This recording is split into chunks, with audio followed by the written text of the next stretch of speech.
Bismillahirrahmanirrahim. Assalamualaikum warahmatullahi wabarakatuh.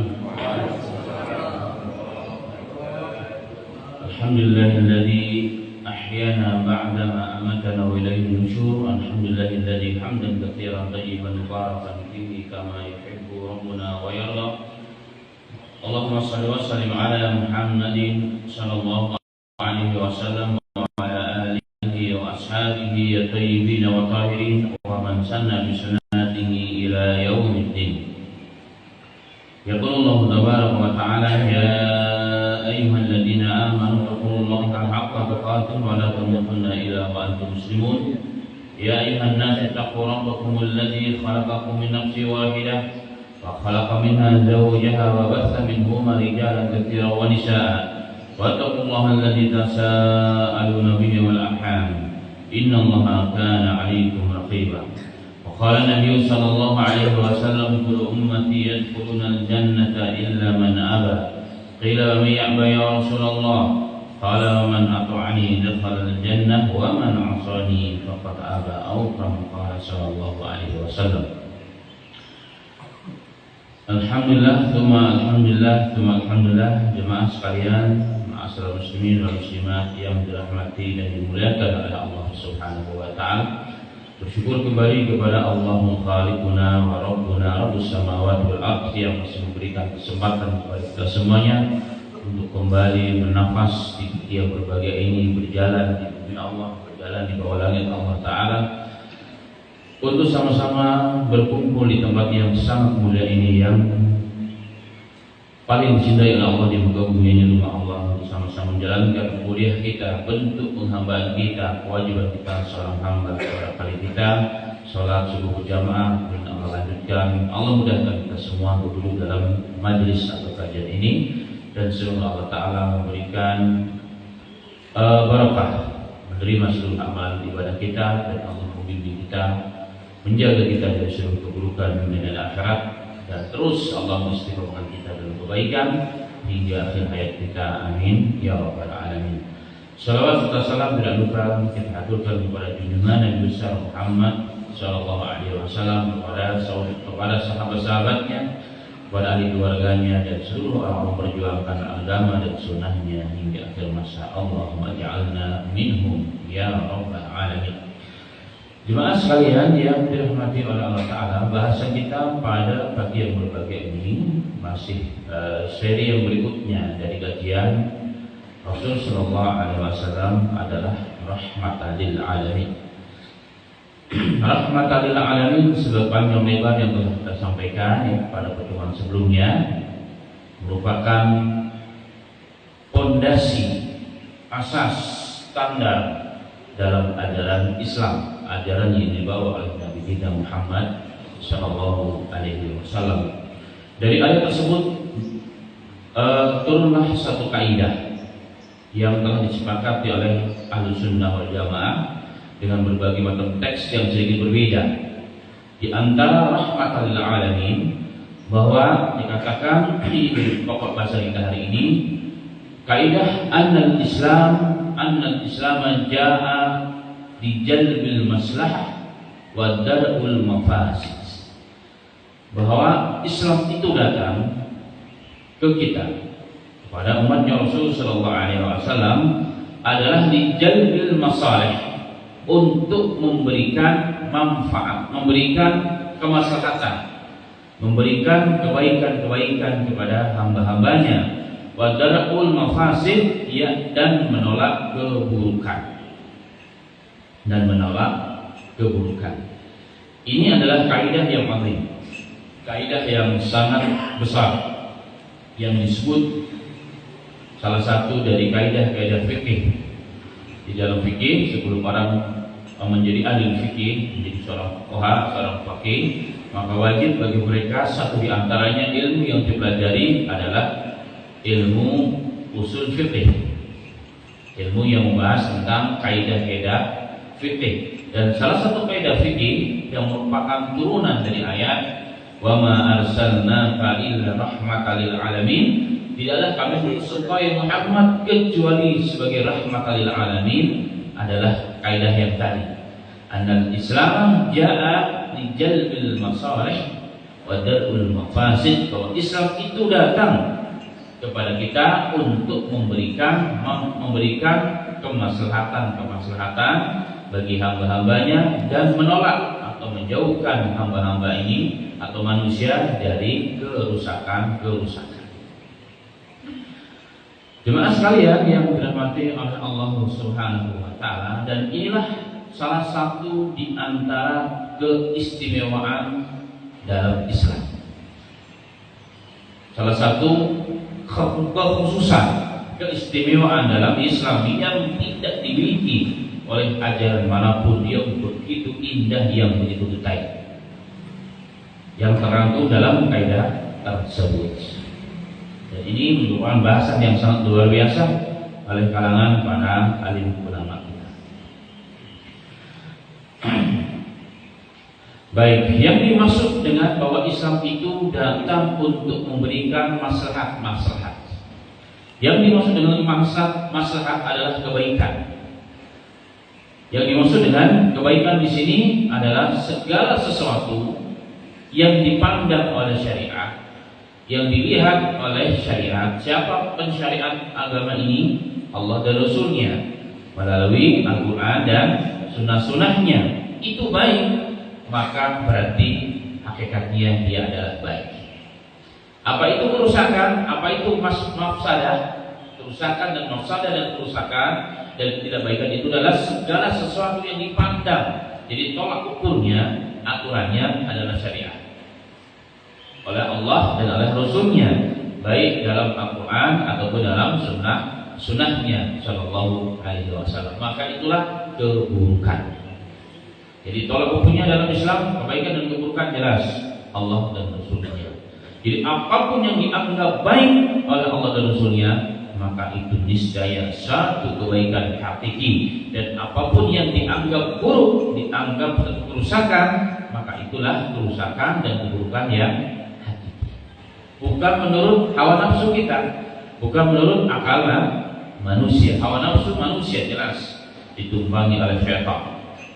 Akal manusia antara satu dan yang lain berbeda-beda, tidak sempurna, ya, tidak sempurna. Jadi menjadi landasan kebaikan dan keburukan dalam Islam bukanlah logika. Ada satu riwayat sahih kepada Ali bin Abi Thalib radhiyallahu anhu, beliau pernah mengatakan bahwa "Lau kana al-Islamu bil taqdimul aql", seandainya Islam itu mendahulukan akal, maka yang lebih layak ketika orang sedang berwudu dan ketika berwudu menggunakan khuf. Khuf itu kalau dulu diterjemahkan dengan sepatu, ya, tetapi lebih tepat kaos kaki yang terbuat dari kulit. Mungkin para jemaah sekalian, ya, bapak-bapak, ibu-ibu, para hujjah, para hajah, atau yang pernah umroh atau yang sering umroh ke Arab Saudi akan melihatnya. Di musim panas atau di musim dingin, ya, di sana semua ekstrim, dinginnya ekstrim, panasnya juga ekstrim. Biasanya banyak dijual-jual di toko-toko kanan kiri Haramain itu ada semacam sepatu, tapi yang dipakai untuk sholat ke dalam masjid, yang terbuat dari kulit. Itu namanya khuf. Dalam kaidah fikih, barang siapa yang berwudu kemudian memakai khuf itu kepada kedua kakinya, maka saat dia batal, ya, dengan catatan bukan mandi wajib dan tidak dilepas, maka ketika dia berwudu tidak perlu dibasuh, tapi cukup diusap. Jadi ambil air di tangan, usap di punggung kedua kaki sekali, itu cukup.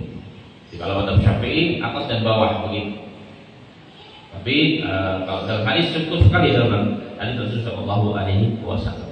Nah, Imam sahabat yang mulia Ali bin Abi Thalib radhiyallahu anhu mengatakan, seandainya agama itu tolak ukurnya adalah akal, adalah logika, maka seharusnya saat kita mengusap khuf yang tadi saya sampaikan, maka yang diusap khufnya itu adalah bawah kaki, telapak kaki, bukan punggung kaki. Kenapa? Karena telapak kakilah yang bersentuhan dengan lantai ataupun dengan tanah.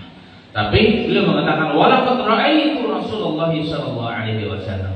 Beliau mengatakan tetapi Islam itu mendahulukan nakal, mendahulukan apa yang sabit kepada Rasulullah, yang ada tuntunan daripada Rasulullah sallallahu alaihi wasallam. Sesungguhnya Abu Talha melihat Nabi Muhammad sallallahu alaihi wasallam ketika berwudu, beliau hanya mengusap atas atau punggung kedua kakinya, bukan kedua telapak kakinya. Nah, dari situ beliau mengajarkan kepada kita bahwa tolak ukur kebenaran dalam Islam bukanlah logika, tetapi sesuatu semua yang bersumber kepada syariat, baik kepada Al-Quran atau kepada sunnah-sunnah Rasulullah sallallahu alaihi wasallam. Baik, itu poin yang pertama. Kemudian apa yang dimaksud dengan memberikan maslahat? Maslahat dalam bahasa kita adalah kebaikan. Di sini yang dimaksud dengan kebaikan adalah memberikan kebaikan yang sudah ada atau menyempurnakan kebaikan yang ada. Memberikan kebaikan yang belum ada atau untuk menyempurnakan kebaikan yang sudah ada. Kemudian apa yang dimaksud dengan menolak mudarat dan kerusakan, yakni segala sesuatu yang mudarat, yang bisa memberikan kerusakan pada manusia di dunia ataupun di akhirat, urusan dunia dia ataupun urusan akhirat dia, atau minimal mengecilkan volume kerusakan tersebut, itulah Islam. Dan itulah tujuan dari datangnya ajaran Islam. Berarti kalau disimpulkan dari kalimat-kalimat ini, Islam itu seluruh Islam, seluruh ajarannya, baik yang dianggap perkara besar oleh manusia atau perkara kecil oleh manusia, perkara yang dianggap sepele oleh manusia, semua mengandung hikmah. Kalau tidak memberikan kebaikan dunia dan akhirat, pasti untuk menjaga kebaikan itu, yaitu menolak kemudaratan. Kalau menolak kemudaratan kan memberikan kebaikan juga. Maka itulah inti dari ajaran Islam.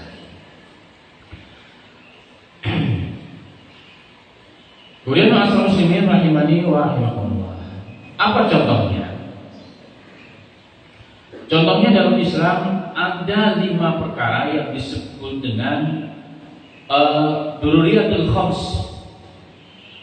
Perkara 5 yang harus dijaga.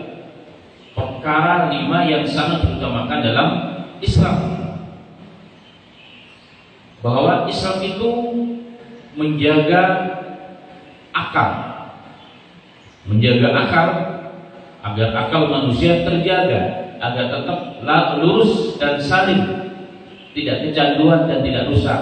Maka Islam mengharamkan khamar dan turunannya. Nah, makanya ketika Islam mengharamkan khamar, kenapa khamar diharamkan? Minuman keras diharamkan, atau hal-hal yang dapat membuat manusia itu jadi kecanduan, menjadi mabuk, merusak akal, maka semuanya diharamkan oleh Islam. Apapun namanya.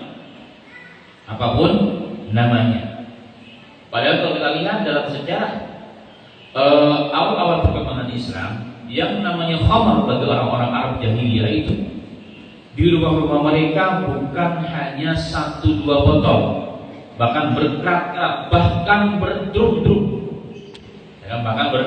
Jadi tidak ada majelis, tidak ada jamuan, tidak ada pertemuan-pertemuan di zaman masyarakat jahiliyah Arab jahiliyah yang dimaksud, kecuali akan ada di dalamnya khamar. Jadi khamar itu perkara yang sudah lumrah dan umum, dan bukan hanya tahunan, bahkan sudah puluhan dan bahkan ratusan tahun. Makanya dalam Al-Quran ketika turun pengharaman khamar tidak sekaligus diharamkan, tapi pertama Allah menerangkan. Allah menerangkan khamar itu keburukannya lebih banyak daripada manfaatnya. Ketika manusia sudah mulai paham, terakhir turunlah pengharaman khamar. Kemudian Rasul Muslimin dalam Sahih Bukhari dan Muslim diriwayatkan dari Anas bin Malik radhiyallahu anhu, beliau pernah mengatakan ketika turun ayat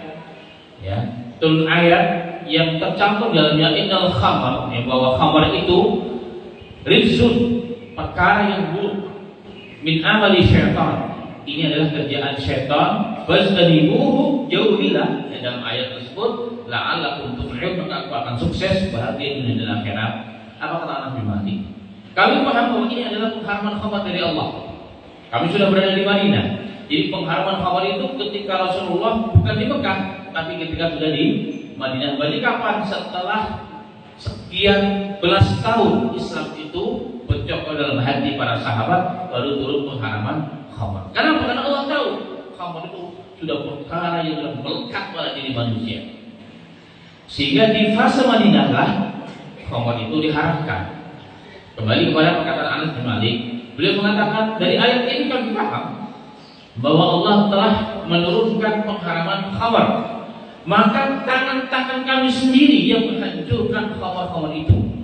Kami keluarkan drum-drum, ya, tong-tong yang berisi khamar dari rumah kami hancurkan di depan rumah kami di jalan-jalan Madinah. Sehingga jalan Madinah satu pekan jalan-jalan tersebut bau aroma khamar.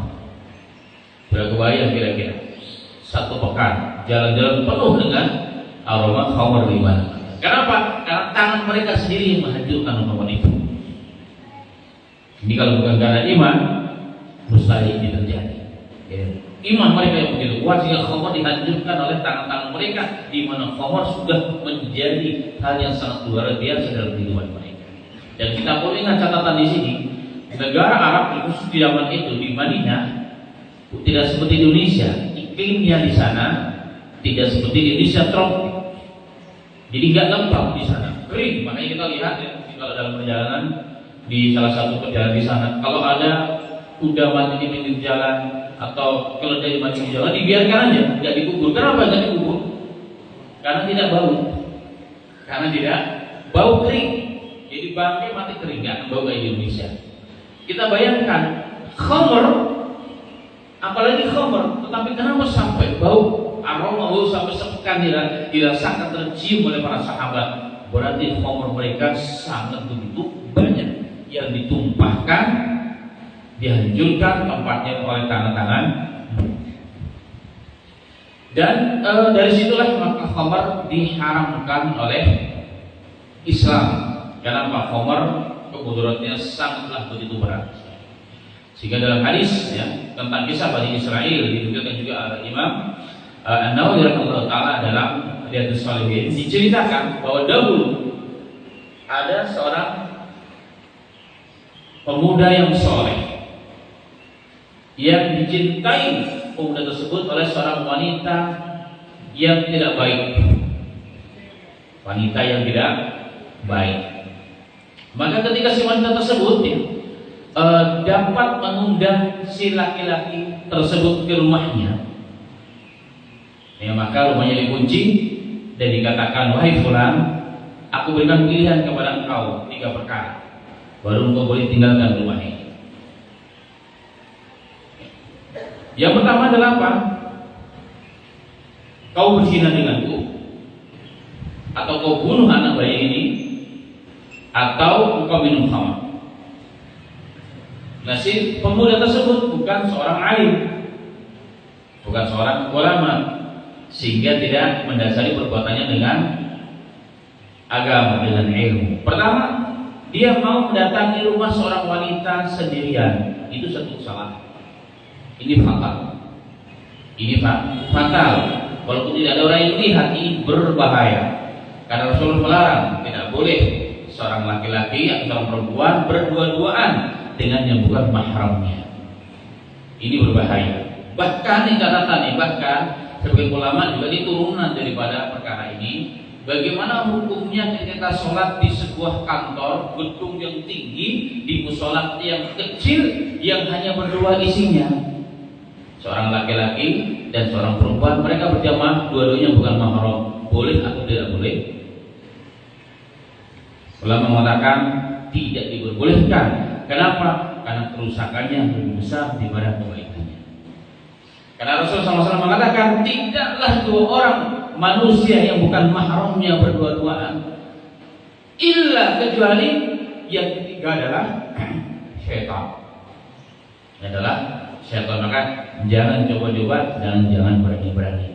Jangan pernah kalau suaminya tidak ada di rumah, seorang wanita memasukkan tamu ke dalam rumahnya tanpa ada orang yang ketiga dan seterusnya. Karena ini berbahaya, ini kesalahan. Dan kemudian hadis ini satu kesalahan yang fatal. Dia mau diundang orang perempuan di rumah sendiri dengan dalih macam-macam. Ternyata sambil rumah dijebak, dikunci rumahnya, diberikan 3 pilihan: bunuh anak ini, atau berzina dengan saya, atau minum khamar. Dia berpikir kalau hukumnya bukan orang Islam, bukan ilmu, dia katakan kalau saya bunuh, kerusakannya menimpa orang lain yang tidak bersalah. Saya nggak melakukan karena dia orang soleh. Jadi tidak semua orang soleh itu alim. Tidak semua orang soleh itu alim. Dia katakan kalau saya bunuh, saya merusak, saya mendolimi orang lain. Nggak mau. Bukan hanya saya yang merusak, bukan hanya yang terdolimi. Dia katakan saya nggak mau. Kalau saya berzina, saya juga membuat kerusakan yang parah. Bukan hanya saya, dia juga rusak. Dikatakan sudah minum khamar aja, atau saya yang rusak ini minum khamar.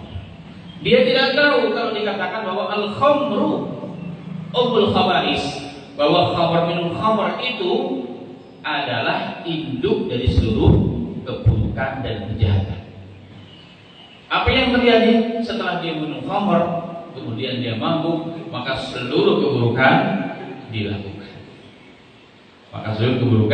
Dilakukan. Inilah kembali kepada kaidah Islam mengkhamarkan khamar dan keturunannya, apapun namanya, demi itu menjaga akal manusia tetap salimat, tetap lurus sebagaimana aturan agama.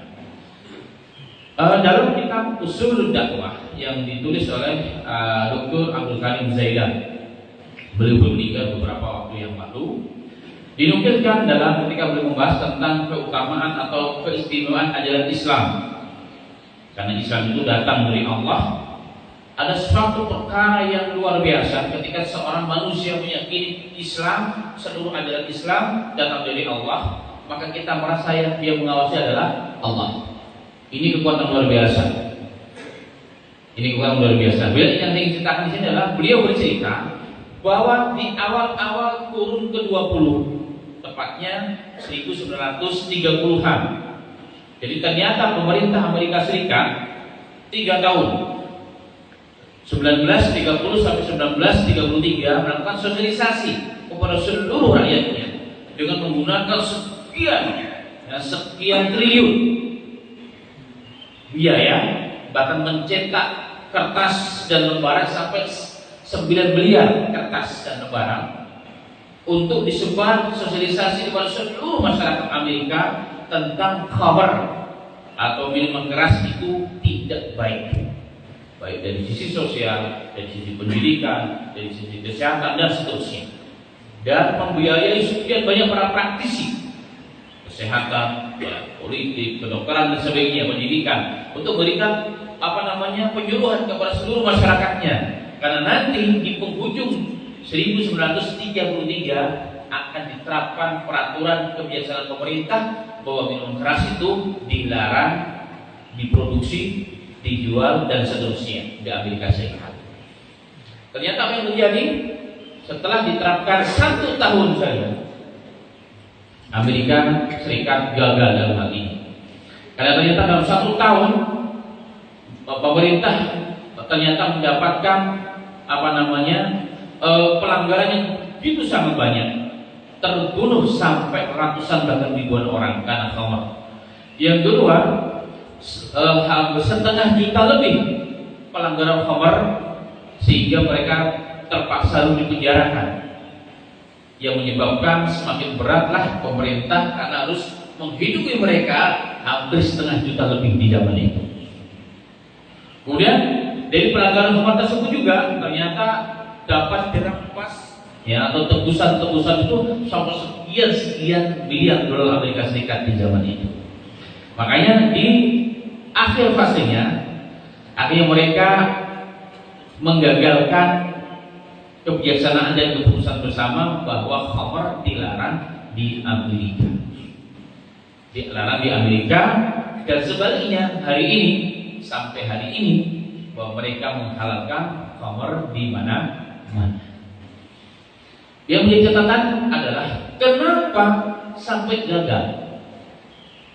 Amerika Serikat, padahal 3 tahun loh sosialisasi kepada masyarakat dengan biaya yang begitu sangat besar di zaman itu. Praktisi, ya, dari pendidikan, kesehatan dan sebagainya bersatu padu untuk memberikan pencerahan kepada masyarakat, tapi ternyata gagal.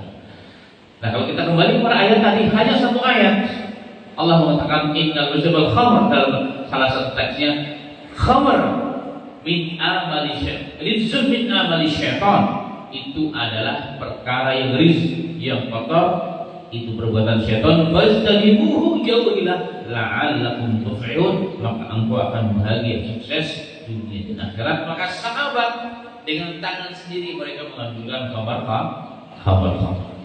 Ini pelajaran penting bagi kita masyarakat muslimin. Ketika ada sesuatu yang tidak baik di dunia ini, kalau hanya dinisbahkan hanya kepada kesehatan, kerugian ekonomi, pengaruh buruk pada sosial, maka orang itu tidak ada kekuatan dari dalam untuk menolak meninggalkan perkara tersebut. Contoh, mohon maaf, tentang tentang orang bilang silaknya Firaun. Bapak pernah dengar silak Firaun? Yang ngebul hidup. Dukhan dalam bahasa Arabnya, bahasa Indonesia rokok. Saya punya buku, saya tulis buku, tapi bukan dicetak, segini tebalnya, tentang sejarah rokok dari awal mula, siapa yang menemukan rokok dan menyebarkannya, dan kandungannya dan pendapat seluruh ulama. Dan ditemukan ternyata, kalau kita mau jujur bahwa 4 madzhab mereka melarang. Dan di Indonesia ada penelitian, hanya 17% saja ulama atau kiai, ya, yang dinisbahkan para ulama dan kiai yang masih memakruhkan, dan sisanya mereka sepakat tidak diperbolehkan. Yes.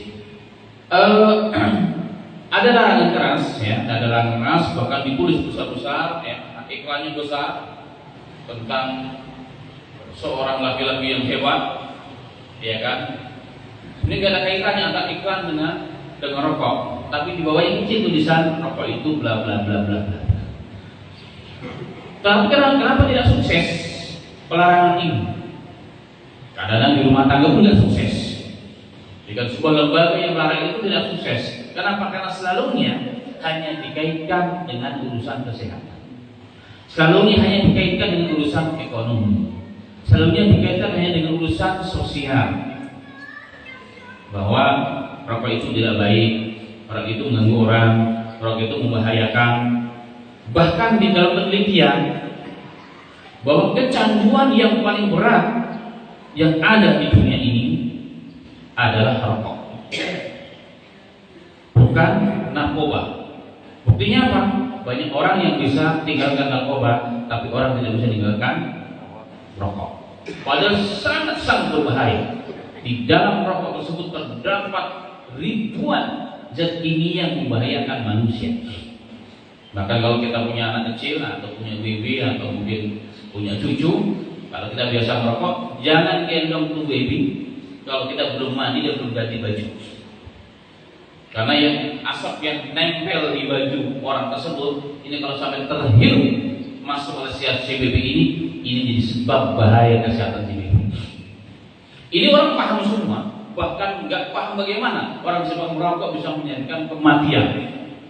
Kan sangat ngeri, namanya kematian kan ngeri. Tapi orang tidak pernah, nggak ada rasa takut. Kenapa begitu? Kenapa? Karena selalunya dikaitkan dengan urusan dunia.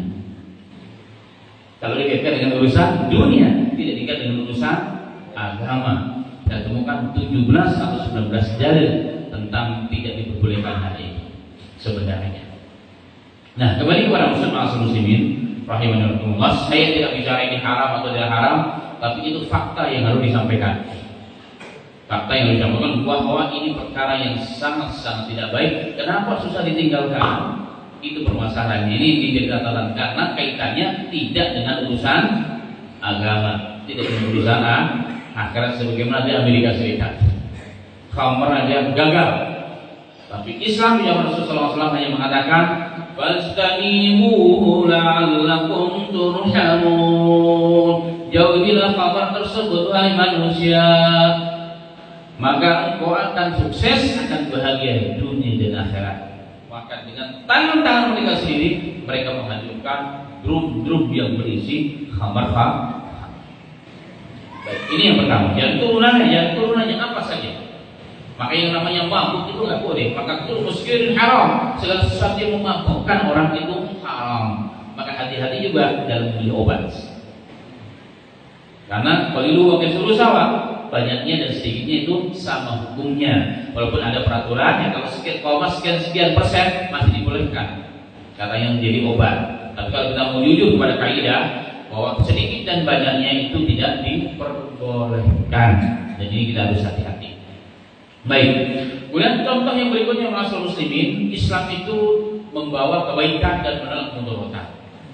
Islam sangat menjaga dan peduli dengan namanya an-naslu, keturunan. Oke, ada 5 perkara tadi yang dijaga betul oleh Islam. Satu di antaranya tadi akal. Akal ini adalah investasi harta terbesar bagi seorang insan. Harus dijaga dia, jangan sampai keracunan, jangan sampai rusak, jangan sampai mabuk. Yang kedua adalah keturunan. Keturunan harta yang terbesar bagi seorang anak manusia yang bernama al-insan dalam bahasa Arabnya. Maka karena Islam sangat menjaga namanya nasl, keturunan, maka diharamkanlah zina dan turunannya. Segala perbuatan zina diharamkan oleh Islam. Makanya orang yang berzina dalam aturan Islam sebenarnya di zaman Nabi Muhammad SAW, seorang pemuda berarti belum punya pasangan yang berzina, maka akan dirajam, dicampur 100 kali. Baik laki-laki itu perempuan itu, kemudian ditagrib sana, diusir dari kampungnya selama 1 tahun. Untuk apa? Memberikan pelajaran orang yang supaya bertobat. Sampai mati. Karena manusia ini sudah nggak layak hidup bersama kita. Begitu parah dilakukan. Kenapa? Dengan berzina itu merusak keturunan. Keturunan manusia yang dijaga oleh Allah, dia rusak. Dia rusak. Sehingga pernah terjadi di zaman Nabi Muhammad SAW, ceritanya ma'ruf, ya kan? Ceritanya ma'ruf, banyak kisah dalam kitab-kitab hadis. Satu di antaranya yang sangat terkenal adalah tiba-tiba Rasulullah didatangi seorang wanita. Ia mengatakan, "Ya Rasulullah, laqad zanaitu ya Rasulullah." Wahai Rasulullah, aku telah berzina ya Rasul. Dia ngaku di hadapan Rasul. Rasulullah tidak pura-pura tidak mendengar. Sampai yang keempat kali ditanya, "Abiki junun? Apakah engkau gila wahai fulanah?" "La ya Rasulullah." "Tidak ya Rasulullah." "Ya sudah kalau begitu. Kamu pulang. Setelah melahirkan kemari." Setelah melahirkan kemari. Jadi kalau orang mengaku itu sampai 4 kali baru. Karena kesaksian orang zina itu 4 orang, maka Rasulullah memberikan kesaksian dari orang sendiri pengakuan 4 kali. Tapi Rasulullah mengatakan, ya sudah, sekarang nggak bisa ditegakkan hukum zina. Disuruh pulang setelah lahiran, ya Rasulullah, aku telah lahiran ya Rasulullah. Dilihatnya masih ada anakmu yang kecil, susui dulu sampai selesai, sampai disapi. Kemudian dia datang lagi. Nih bayangkan seorang sahabiah yang luar biasa, ngaku dia berzina, ngaku dia salah, hebat, luar biasa. Maka ngakui kesalahan itu orang yang hebat, orang yang pemberani. Kemudian si wanita tersebut setelah disapi anaknya, datang bawa anaknya. Dia ingin menunjukkan kepada Rasulullah bahwa anak ini sudah disapi, maka dipegangkan roti. Ya, potongan roti, si anak tersebut megang roti dan dia datang kepada Rasulullah. Ya Rasulullah, dia telah disapi ya Rasulullah. Rasulullah melihat, oh ya sudah. Panggil keluargamu, dipanggil, anaknya dikasih. Kemudian kata Rasulullah, wahai sahabat, ikat kaki dan tangannya di sebuah pohon. Dalam riwayat dimasukkan ke tanah separuh badannya, kemudian diikat hijabnya, dilempari dengan kerikil yang tidak terlalu besar, tidak terlalu kecil, sampai wanita tersebut meninggal dunia. Ini hukuman rajam namanya. Bayangkan kalau ini ditegakkan ma'asal muslimin, maka insya Allah dengan sendirinya orang akan meninggalkan perbuatan tersebut. Kenapa ini sampai dilakukan oleh Islam? Sepintas ini kejam. Sepintas ini kejam. Tapi tidak kejam. Karena Islam sangat menjaga, menghargai, menghormati keturunan manusia. Yang lebih parah adalah apa? Kalau terjadi homoseksual atau lesbian. Ini luar biasa. Kalau zina masih masuk akal. Nafsu menguasai jiwa orang. Tapi kalau lesbian atau homoseksual, ini dalam Islam dianggap ini perkara yang di luar pri kemanusiaan, di luar fitrah seorang manusia. Apa hukumannya? Kalau Abdullah bin Abbas, ya, beliau berdalil mengambil istimbat hukum tentang kisah orang-orang yang berbuat zina, yaitu perbuatan kaum Lut, homoseksual adalah apa? Dalam Al-Quran Allah menerangkan wa ja'ala safilaha a'laha. Jadi kampung yang para pembuat zina yang seperti itu diangkat oleh Allah ke atas langit pertama, kemudian dijadikan yang di atas di bawah dibalik. Kemudian Allah banting ke bumi, kemudian dilempari batu oleh Allah dari atas. Nah, dari situ Abdullah bin Abbas dan para sahabat yang lain dan ulama yang lain mengatakan hukum homoseksual dan lesbian itu dilempar dari tempat yang paling tinggi di kota itu atau di negara itu. Kalau tidak mati dilempari dengan batu seperti dirajam sampai dia meninggal dunia. Dan Rasulullah mengatakan al-fa'il wa maf'ul yuqtalan, yang melakukan subjeknya dan objeknya dua-duanya harus diselesaikan. Kenapa? Karena ini penyakit yang menular dan ini berbahaya ma'asal muslimin. Berbahaya. Ini mengerikan. Kenapa mengerikan? Memang begitulah sejarah perjalanan manusia. Makanya di zaman dahulu para salaf, Al-Imam Ibnu Taimiyah punya kitab khusus tentang bab ini. Beliau bercerita tentang para sahabat. Jadi kalau ada kajian seperti ini, anak-anak sahabat yang masih kecil-kecil, kalau orang-orang Arab ini kan Masya Allah ya, kalau masih kecil-kecil, yang laki-laki lebih cantik dari perempuan. Maka Abdullah bin Umar ditarik tuh anak, kamu tidak layak di sini, kamu di belakang sini. Karena anak-anak orang kaya, anak-anak komplekan lah kalau di tempat kita ya, biasanya terawat dari semenjak kecil si laki-laki ini. Maka beliau mengatakan, anak ini nggak boleh di teman saya. Si bapaknya ya Amirul Mukminin, kan dia ingin dengar hadis dari kamu. Ya, dia tidak dapat fitnah, tapi orang terfitnah dengan ketampanan si anak ini. Maka ditaruh di belakang mimbar. Sufyan Ats-Tsauri mengatakan, kalau seorang gadis setannya satu yang mendampinginya. Tapi kalau seorang amrod itu adalah anak yang belum balik, yang belum tumbuh kumis dan jenggotnya, itu setannya 100. Bisa dipaham kira-kira ya maksud saya? Maksudnya adalah anak-anak laki-laki ini yang belum berkumis dan belum berjenggot, setannya bersama dia itu 100. Sehingga laki-laki yang melihat dia, itu dia dianggap lebih cantik dari seorang gadis atau seorang wanita. Makanya dalam dunia pendidikan Islam, kami para ustadz keras dalam masalah ini. Kita bilang laki-laki itu harus jadi laki-laki. Maka dalam Islam itu kenapa si laki-laki itu nggak boleh berpakaian kayak perempuan, bergaya kayak perempuan? Kenapa? Laki-laki itu jadi laki karena berbahaya, fitnahnya luar biasa. Dan ini merebak di seluruh dunia pada hari ini, ma'asal muslimin. Sehingga puncaknya apa? Mereka mendesak sebuah negara untuk memberikan legal kepada mereka menikah sesama jenis. Dan ini perbuatan yang melanggar syariat Islam yang sangat luar biasa. Dan ini penyakit. Kalau jika sudah mengenal seseorang, kalau dia tidak bertobat dengan sesungguhnya, berat. Maka bapak-bapak ya yang punya anak yang masih kecil atau jujur, tolong dijaga betul. Yang laki-laki, jadikan dia laki-laki betul. Jadikan dia laki-laki betul. Jadikan dia laki-laki betul. Ikutkan karate. Pokoknya hal-hal yang positif. Jangan dibiarkan dia dari kecil sudah sukanya pakaian yang cewek. Apalagi kalau saudarinya semua cewek. Jadikan dari semenjak kecil dia laki-laki. Gak boleh dia sedikit walaupun gayanya begitu, gak boleh ya kan, pokoknya harus jadi laki-laki. Karena ini berbahaya ma'asal muslimin. Apalagi maaf ya, jika nanti bapak dan ibu ada niatan anak anda dikirim ke luar negeri, Kalau di Indonesia mungkin masih terjaga. Di luar sana, masya Allah luar biasa. Orang Melayu secara umum, saya kan orang Melayu, saya yang dianggap di sini mungkin paling tebal jenggotnya, Pak. Kalau di luar negeri sana, dianggap nggak berjenggot saya. Orang Melayu itu kata mereka imut-imut walaupun sudah tua. Saya jujur ya, jujur. Orang Melayu ini dianggap imut-imut. Saya punya seorang guru. Waktu itu umurnya sudah 50 tahun, lulusan Madinah S2 hadis. Kemudian ngantar kami ke sana. Oleh orang-orang luar, orang India, Pakistan, orang Arab dibilang dengan bahasa Arab, ya walad ta'al, ya anak kecil kemari. Padahal dia seorang syekh di tempat kami. Gara-gara apa? Nggak tumbuh jenggot. Memang nggak ada jenggotnya. Orang Banjarmasin asli, nggak tumbuh jenggotnya asli. Jadi ini hati-hati. Makanya saya bilang bagi teman-teman, apalagi teman-teman ya yang mau menyalurkan anaknya, mau kuliah agama bil khusus ya kan, tolong jaga anak. Jadikan dia laki-laki, kasih bekal ya. Kenapa?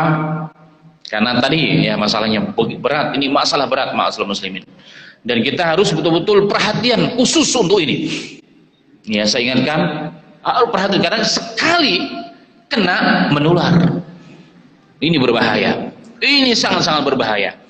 Ya kan, ini sangat-sangat berbahaya. Makanya kami di pondok pesantren saya tidak mau pondok itu dibuat sekat-sekat kayak kamar-kamar, saya tidak mau. Harus plong begitu, pasang CCTV. Sampai sebegitunya kami menjaga anak-anak kita itu. Karena ini berbahaya sekali. Dan ini mengena ya, kalau dunia pendidikan Islam disoroti, sudah kebayang apalagi orang-orang yang tidak muslim dalam bab ini. Mereka naudzubillah min dzalika. Cuma alhamdulillah Allah hijab, kita nggak melihat aib mereka. Makanya kembali kepada maksud, Islam menjaga yang namanya keturunan, menghargai keturunan, maka diharamkanlah zina dan turunannya. Termasuk tidak boleh memberikan nama kepada anak angkat kepada selain bapaknya, hukumnya haram. Nabi Muhammad punya anak angkat namanya Zaid, dulu dikenal dengan Zaid bin Muhammad. Karena sakit tenggorokannya kasih sayang, anaknya pintar sekali, maka dikenal ya Zaid bin Muhammad. Maka turunlah ayat melarang, ya wahai Rasul, jangan kau panggil anak yang bukan anakmu kepada selain bapaknya. Ini dosa besar. Ada kasus salah seorang santri kami baru ketahuan ya, saya menjelaskan tentang bab ini, ternyata ada seorang wali santri datang, ya Ustadz kami mohon maaf saya baru tahu terus terang. Jadi anak saya yang selama ini, makanya di pertama saya datang saya melihat ini anakku agak beda. Nggak ada mirip-miripnya ke bapak dan ibunya sama sekali. Dalam hati saya, wah ini ada sesuatu ini. Karena perilakunya agak beda. Ternyata betul, setelah 3 tahun berjalan baru ketahuan. Bapak ibunya baru datang ngaku, Ustadz mohon maaf, memang si fulan itu sebenarnya bukan anak saya. Kenapa? Jadi dulu karena dia sudah menikah sekian lama, belum dikaruniai anak oleh Allah Ta'ala, tiba-tiba mendengar dari saudaranya ada seorang wanita yang mau menggugur kandungannya setelah 4 bulan. Gara-gara dia ingin cerai dari suami yang kedua, ingin kembali kepada suami yang pertama. Suami yang pertama bilang, boleh kamu nikah dengan saya lagi dengan catatan itu tuh ya, benih yang ada dalam perutmu itu buang. Nah mendengar itu kaget dia, maka didatangi, dia dirayu, kemudian dia mau menjaga bayinya sampai lahir. Jadi semua biaya dari 4 bulan sampai lahiran ditanggung oleh kedua bapak wali santri sekarang ini. Sampai lahiran, bahkan aktenya pun bukan bin bapaknya ya, karena ini sah. Ini adalah hasil dari pernikahan yang sah sebenarnya, tapi bin dia mengangkat anak. Dan ini dosa besar. Ini sekali lagi dosa besar. Dalam hadis sahih Rasulullah mengatakan ada 3 dosa besar yang tidak diampuni Allah kecuali dia bertobat. Satu di antaranya adalah apa? Menisbahkan anak kepada selain bapaknya. Dan jika ada, tapi Ustaz kan dia dari lahir sudah diaktekan, walaupun sudah diaktekan harus dirubah. Gimana caranya? Berarti harus ke catatan sipil. Kalau bentuk tobat betul, tapi kalau nggak punya uang dan seterusnya sudah minimal, dia sudah mulai dikenalkan kepada orang bahwa dia bin bapaknya bukan bin saya. Ini haram hukumnya. Ini haram hukumnya. Nggak diperbolehkan. Ini semua karena kenapa Islam begitu tegas? Satu, kembali kepada maksud. Karena Islam menjaga keturunan. Bayangkan kalau diperbolehkan banyak orang menisbahkan kepada selain bapaknya. Karena mungkin malu atau ingin cari apa begitu, maka nasl seseorang hilang. keturunan seseorang hilang. Dan salah satu pelajaran penting, saya dulu pernah satu kelas, ada orang Amerika asli. Jadi guru kami, Dr. Somal dari Somalia kebetulan, dan beliau sekarang menjadi ketua majelis ulama di Somalia, Syekh Dr. Bashir bin Salat As-Somali. Beliau menanya salah satu mahasiswa yang satu kelas dari Amerika, ditanya, siapa nama bapakmu? Tiba-tiba dia menunduk, dia nangis menggurung-gurung, kemudian nggak tahan, ya udah kamu keluar kelas dulu. Besoknya ketika datang ditanya, afwan ya akhi, maaf saudaraku, kalau pertanyaan kemarin saya membuat kamu sedih, mohon maaf. Kemudian dijelaskan, setelah reda dijelaskan, afwan ya syekh, kami orang Amerika kalau ditanya bapaknya, bapak kami itu aib bagi kami. Kalau ditanya bapaknya itu siapa, itu aib. Yang ditanya ibunya, maka kami anak fulan, putrinya atau putranya siapa? Biasanya ibu yang ditulis di situ, bukan bapak. Kenapa demikian? Kalau ibu pasti benar, ibu kami pasti benar, dialah yang mengandung saya. Tapi kalau bapak kami tidak tahu. Bisa dipahami ya maksudnya ya? Sampai sebegitunya. Saya berpikir, wow, jangan-jangan ini kenapa sekarang di paspor itu bukan bapaknya yang ditanya, tapi ibunya. Karena ketularan dari jangan-jangan ketularan dari sana. Jangan-jangan itu. Karena ibu pasti yang mengandung, dia kan kita lahir dari rahimnya. Tadi bapaknya, bahkan ibunya bingung, nggak tahu yang mana ini dulu. Nah ini makanya Islam begitu luar biasa, begitu indah. Tidak ada ajaran manapun di muka bumi ini selain Islam yang mampu menjaga dengan aturannya sebuah keturunan anak manusia melebihi ajaran al-Islam. Kayaknya waktunya udah mau habis Wadi ya. Nanti kita tambah pada pertemuan berikutnya. Tapi satu kisah lagi cerita.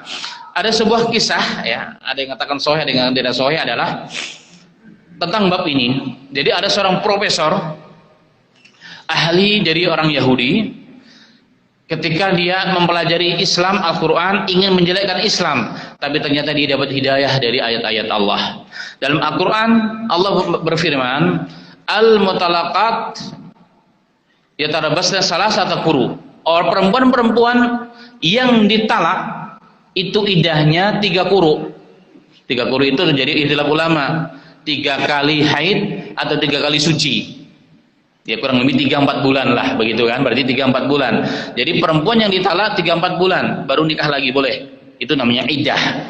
Nah si profesor Yahudi ini ingin mencoba mencari celah kejelekan Islam. Maka diteliti, kenapa kok harus 3 bulan atau 3 quru atau 4 bulan. Ternyata diteliti ya, pada manusia, pada perempuan-perempuan itu sebelum lewat iddah itu pada tubuhnya akan ada sisik-sisik pasangannya yang nempel, belum hilang. Belum hilang. Jadi tanda-tanda suaminya itu masih ada nempel pada tubuhnya. Makanya harus dibersihkan dulu. Dibersihkan dulu baru boleh nikah dengan yang lainnya. Maka dia adakan riset. Dia masuk ke wilayah Afrika yang notabene muslim. Ternyata ditemukan dengan alat yang dia buat, wanita-wanita di sana yang ada pada tubuh wanita tersebut hanya 1 sisik seorang laki-laki itu suaminya. Kemudian dia masuk ke wilayah negara lain yang notabene bukan Islam, non Muslim. Ditemukan ternyata wanita-wanita yang ada pada di sana minimal 2-3 sisik laki-laki yang bukan suaminya. Ini kajian ilmiah. Akhirnya dia berpikir, wah bagaimana dengan istri saya? Dicek gen anaknya, dari 3 ternyata cuma 1 yang asli dari dia. Dia kemudian masuk Islam, dia katakan hanya al-Islamu, hanya Islam yang mampu menjaga kehormatan dan keturunan manusia secara utuh, hanya ajaran Islam.